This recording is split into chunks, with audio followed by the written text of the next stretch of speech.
Edo nag-aalala kay Bianzi. Bianzi may sakit daw ito at nagsusuka. Bago ko ipagpatuloy ang maiksing reaction video na ito, hiling ko lang na patapusin ang panonood nito para malaman ang nilalaman nito, at kung bago ka pa lang sa munting channel na ito, paki-subscribe para lagi kang updated sa video ng mga kalingap. At pakisuportahan natin ang ama ng kalingap na si Val Santos, Matubang Ate Edna Vlog at si Kalingap Rab. Isang mapagpalang araw sa inyong lahat mga kalingap, at shoutout nga pala sa patuloy na sumusuporta sa aking YouTube channel, lalong-lalo na sa mga viewers natin na walang sawang nanonood at sumusuporta. Salamat! Nakakalungkot na balita ang ating nalaman. Bianzi may dinaramdam na sakit sa ngayon.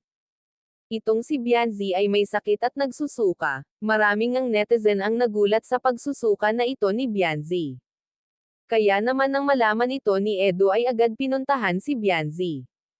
Hindi naman talaga natin maiwasan ang biglang magkasakit dahil baka si Bianzi ay may nakiin lang na hindi kaya ng kanyang tiyan.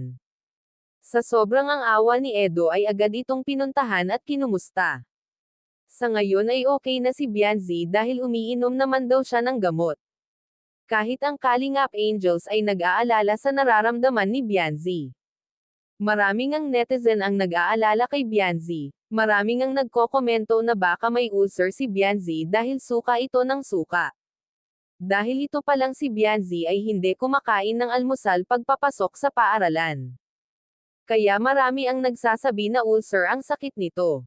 Naawa nga si Edo kay Bianzi nang makita ito. Bianzi nagpapasalamat kay Edo na kahit love team lang silang dalawa ay dinalaw siya nito at nag-aalala ito sa kanya.